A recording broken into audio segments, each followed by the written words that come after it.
Hello guys, hello everyone, welcome. So we're gonna start with installing Flutter and doing all the installation and configuration that we need to start developing Flutter applications. Okay, so obviously we're gonna go to our flutter.io, this website here. Just go on Google, and then you will see all of this goodness here. As you can see here, we have this latest release, Flutter release preview 1, which is the latest one. And obviously, depending on when you're watching this may change. Okay, so this is the website you should come to in order to for us to get Flutter. And there's a lot of things that you can go ahead and read and look around as you wish. There's documentation. There's all sort of things. So this is the website that you need to come anytime you want to learn more about Flutter, obviously. Okay, very nice. So we're interested in what? Get started. So let's go ahead and click on Get Started. And here we have Get Started, where we can install on Windows, which is where we are. Mac, install on Linux as well. So we are interested, obviously, on install on Windows. If you are on Mac, of course, do Mac. So here we go. We are on this page here where there's a lot of information that takes us through. Okay. We have system requirements. It says it has to be at least Windows 7 SPI or 1 or later. 64-bit, it's required. Disk space about 400 megabytes and so forth. So now for that, we have to install a few other tools before we begin everything, right? So if you don't have these tools, we should get them. Let's go ahead and get the Git for Windows. I'm going to click that. And this will help us having PowerShells and all those other tools that we would need to run properly. Okay, just click to open that and start the installation. If you already have this and you know for sure, then you don't have to do this. But anyway, let's go ahead and continue here. You can read everything. I'm going to say next. And of course, you will find a place on your machine where to install. You can browse and find another place if you wish to do so, but I'll just leave it as it is. Go next. Everything here looks good. Well, go next again. Use Git from the window command prompt. That is the default that it's there. We need that. Next. In this case here, we're just going to go ahead and say next. Keep saying next. Everything is good, and we are going to install. It'll take a few seconds, a few minutes, and it should all be here. All right, there it is. Hit finish. We can also, if we want to have the launch thing there, but we don't need that. Of course, it gives us all the information, introduction for Git on Windows, and we don't need that. So just get out of here. If you need to, you can go and read all of that. But it's all good. Let's go back to our Get Started Here page. So we have that installed, our Git for Windows. And here it says Get the Flutter SDK. So what we need to do is to download our Flutter Windows beta zip folder or file. So once to download that, we have to extract all of the contents in our computer. Let's go ahead and click on our beta zip file here, Flutter. We'll take a little bit. And now we're going to go ahead and let it go until it's installed. Okay, there we go. We're going to go ahead and unzip it. And we want to extract it all into a folder in our computer. So I created one under Windows. I called it Flutter Dev. You can create any other name, but I like to organize things, and click that. So it will extract all of the dependencies, all of the libraries into our Flutter Dev folder, which we'll need later to connect and configure. Let's see. There's a Flutter Dev, and as you see, we have our Flutter folder inside there. We have bin, dev, examples, and so many things. This is wonderful. So the bin folder is where everything is, and we need to have this location so that we can actually add it in our environment. So I'm going to copy that location, that path, which we're going to be using to add to our environment. So I'm going to go here, and I'm going to go and find our system and go to our environment. And I do apologize, it's all in Portuguese, but you should be able to go. But it's easy. You just go and find where you can find our environment variables. Okay, in English is environment variables. And then once you get there, you look. We have our path. Click Edit. Okay, and what we need to do here is actually add a new one. So click Add New. So we're gonna paste it in the Flutter bin path. That's very important. It has to be bin, okay, that we just copied. Crucial step. I'm going to say okay, and I'm going to say okay and get rid of this, and we're back. Okay, very good. So we're just following exactly what it says here, right? We went user accounts, change environment variables. Under variables, it tells us exactly how to do it here. So in case of you get lost, you can always read these instructions here. Okay, very good. In this case, it says reboot Windows to fully apply these changes. So you can do so. I'll go ahead and do it and come back to this. And next thing, I'm going to open the command prompt, right? And to check if things have been installed correctly. Okay, I'm going to type in Flutter, hit enter. If all goes well, we should see a bunch of things showing up. Oh, look at that. It does work indeed, right? So that means Flutter environment, Flutter path has been created and added correctly. This is good. Now you may get this warning here that says your installations of Flutter is old, 73 days older or so forth. That's fine. No worries. We're going to update all of that at some point. Not a problem. In fact, we can actually probably do now. Okay, so I'm going to type in Flutter upgrade.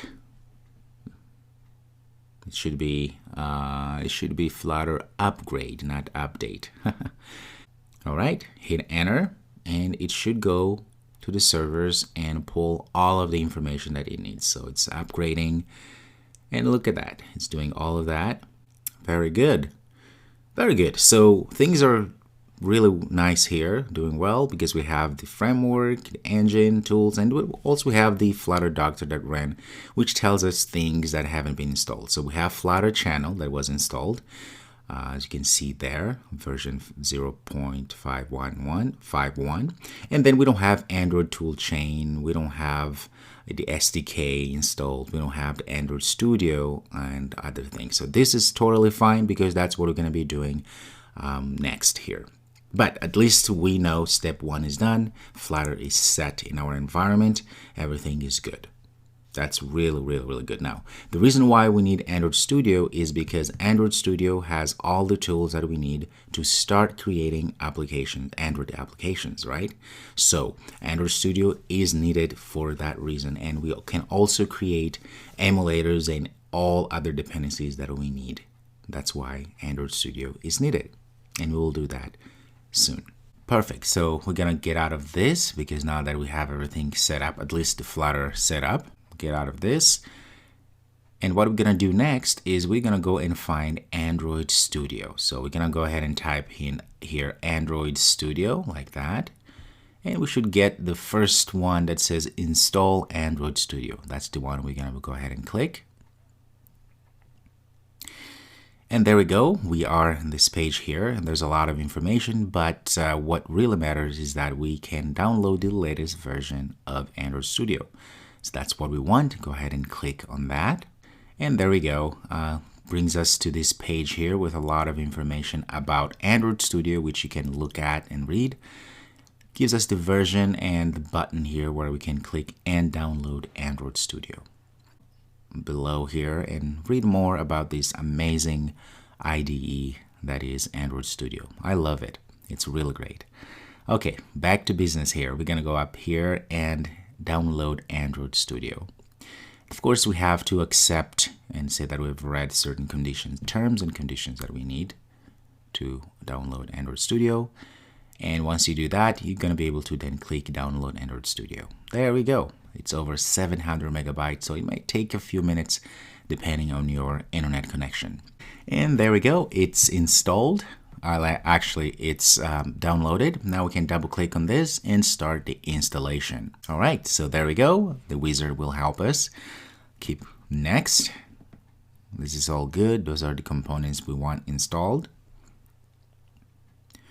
Make sure we have the Android virtual device checked there. I'm going to say next. Choose a place where you want it to be. I just like to leave it as it is. Next. Everything seems to be good. And I'll just say install. All right, there we go. It will extract all of the jar files, everything that we need to have Android Studio working. Okay, say next, and we can go ahead and start our Android Studio when we click finish. There we go. We'll take a few seconds. Now it will ask us to import Studio settings. In this case, because this is all new to us, we don't have to import anything. So I'm just going to keep it at do not import settings. So if you already have Android Studio previous installation, you can click on custom location. So I'll just keep like that, say OK, and it will start Android Studio for the very first time. There we go. Now it prompts us to actually create our first project. So I'm going to go ahead and say next. Choose setup you want to Android Studio to do. I'm going to use the dark color because it's dark and they say it's better for your eyes. But if you wish to have just the IntelliJ white, go ahead and do that. I like the dark color. It's better.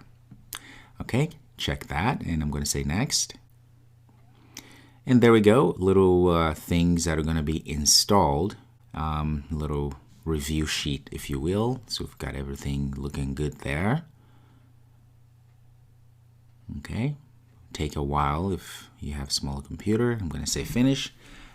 And now it's downloading all the Android repository things that we need to and now it's downloading all of the Android components that we need. Again, it will take a little while depending on your connection. Magic of editing. There we go. Once you've gone through the whole process, which can take a little while, okay, you should see this. Okay, that means that everything was installed and updated and everything is good. All right, so this Hagsum installer is very important, but that's what allows us to run virtual devices, which we'll see in a little bit here, which are the emulators and everything. Okay, very good. So we have that installed successfully. Everything is good. Life is great. And let's just go ahead and say finish. There we go. And we have our Android Studio first screen here where we can start creating our Android Studio project. Very good. So what we need to do actually is go to configure down here and go to plugins, because we are going to install Flutter and Dart plugins, which are the plugins needed obviously to create Android Studio. I'm sorry, to create Flutter applications. So in this case here, what we're going to do is we need to go to browse repositories. And then here we're going to go ahead and search for Flutter at the top. And you see we have there Flutter. We're going to go ahead and click install. A lot of downloads indeed. So a lot of people are using Flutter, which is wonderful. Click install. And it says here we need a dependency plugin, which is the Dart. This makes sense because in order to use Flutter, we need Dart, which is the language. So we have to install Dart as well. So I'm going to say yes. And then we'll install Dart, and we have to restart Android Studio for this to work. I'm going to go ahead and say restart.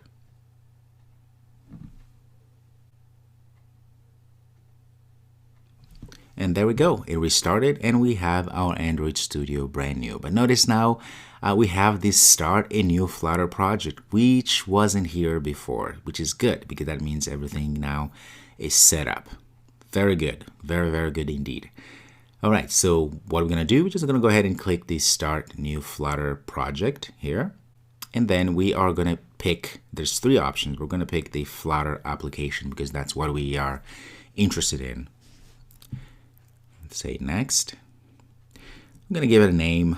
It doesn't matter at this point, just leave as it is if you wish to do so. And of course, there's the Flutter SDK path, which should point to the path where we put our Flutter.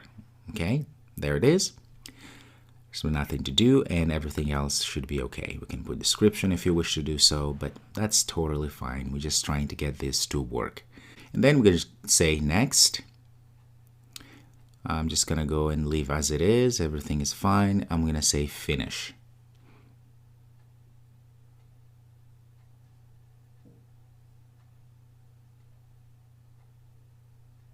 All right, so we are now officially have created our first Flutter project. Very good. So what I'm going to do here is there is always this tip of the day little window. You can allow it to show those tips on startup, but I usually just take that off or uncheck it so that I don't have that problem. Okay, if you wish to receive those every time you start your IDE, then you're more than welcome to have that selected there, but I won't have it. So I'm going to close it. Okay, very cool. So now we have our Android Studio running Flutter application. Okay, not running, but in this case, at least we have the project. This is real good. Notice now the problem here is that we don't have any devices here, right? We don't have any Android devices that will allow us to emulate or test our applications. So that is what we need to do right now. So I'm going to go to SDK Manager here, as you see at the top. I'm going to click on that. And we have here an empty, so that means we have to create a virtual device. If you already have Android Studio, you should probably have a few, at which point you are all set to go. All right, so there we go. We have 4 categories here: TV, phone, Wear, and tablet. And we are interested in phone, of course. So we're going to go and pick one here. Could be Nexus 5X or something else. Doesn't matter really. We just want to make sure we create one. So pick one. And in this case here, we have to have some sort of the API target. Okay. So we need to pass in either Oreo. I'm just going to click on Oreo, but for that, you have to download it. So I'm going to just click on download, accept. Okay, because we need to install it in our machine. That way we have an image that can be used for our emulator. Accept, say next, and we'll go ahead and start installing all the things that we want. It'll take a little bit. And there we go. Everything is installed. We're going to go ahead and say next. And you notice that now we have it installed. I'm going to say next at this point. And here we can obviously give it a name as we wish to do so. I'm just going to leave it as it is and just go next. And voila, now we have our Nexus 5X API 27. Very good. So let's go ahead and give it a run, because that is how we do it there. Launch our AVD in the emulator. So we can click on that. It says at the bottom, starting AVD, Android Virtual Device. And then we have this massive problem. This is a big problem which we'll need to fix it. The problem with that is that it's because, as it says process finish exit with code 1, is because we have some issues with our hardware acceleration. So this has to do with our internal in the BIO issues, right? In the BIO of our computer, virtual machine accelerator that is not compatible, something that we have to do to make it work. And they have that explanation on why that is happening and so forth if we go back to setup in Windows. Unfortunately, if you run on Windows, you're going to have these issues most likely. So we can find ways to configure and help ourselves to make this work. Okay, it's a little bit elaborate, but not that bad. So in this case, what we're gonna do, but before that, I need to go back here and see if I can go to SDK Manager and make sure that we have installed all the tools that we need. The Intel X6 emulator was installed successfully, but yet we still have those problems. So if you have this problem that I showed earlier, and you need to come here and check to make sure that the Intel X6 is installed, okay? And if you try to run again, you notice it will tell you exactly what's going on. It's just an error that with the Windows Hypervisor platform is properly installed and usable. CPU acceleration status VT feature disabled in BIOS. just like what I was saying, we have to go into our Windows BIOS. Now, the thing about this is that, you know, if you don't know what you're doing, you can mess up your entire computer. So I don't want to be liable with that, okay? So follow exactly as I do, as I show here, so you don't run into issue. Now, this is an optional phase. This is optional, okay? So if this works for you, you don't have to do this. Now, if you run into these issues, you'll have to do this. Okay, what are we gonna do in a little bit? So back here, I just want to make sure that everything is correct. So if this is installed correctly, right? It is indeed installed correctly. We check that. So we're still having those issues. That just means we really have to do what it's suggested us to do, which is to go into our BIOS and enable our virtualization. Okay, so let's do this. We're gonna go open put MS Info 32 to open up our system information for our system, right? So what we're gonna do, we're gonna go to the bottom here where it says, let's see, it's all in Portuguese, I apologize, but it's the same thing. Hyper-V virtualization enable firmware. It says no. This means it has to change to yes. In order to change that to yes, we need to go to our BIOS and get that done. Again, this is optional. Only do this if it's necessary. Okay, so I open my computer here. This is my computer. What you need to do is hit Shift and keep holding Shift and restart your computer. Okay?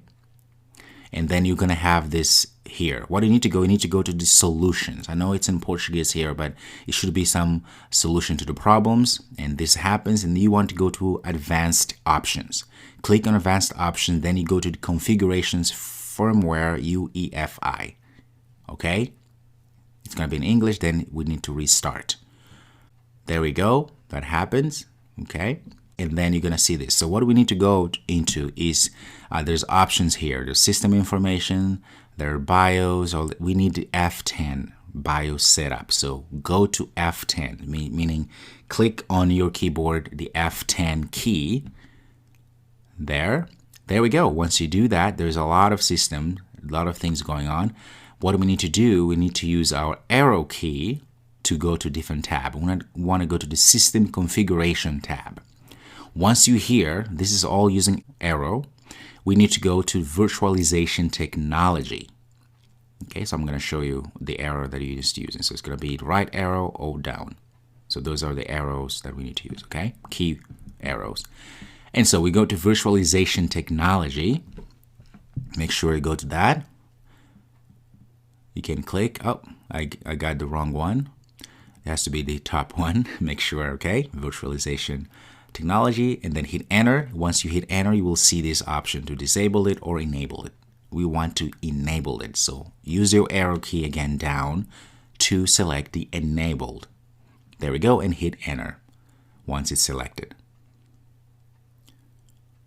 There we go. Now you see it says virtualization technology enabled. That's very good.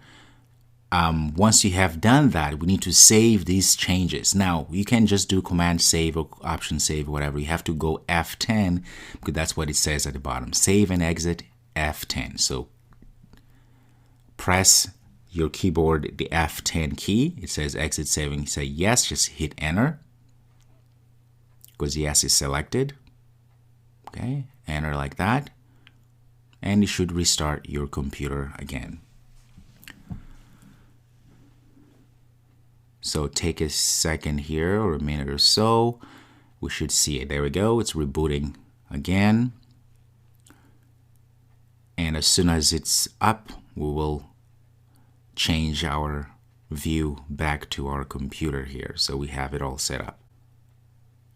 Okay, let's go back. Actually, let's go back to where we are. Now you notice our Hyper-V extension used to say no.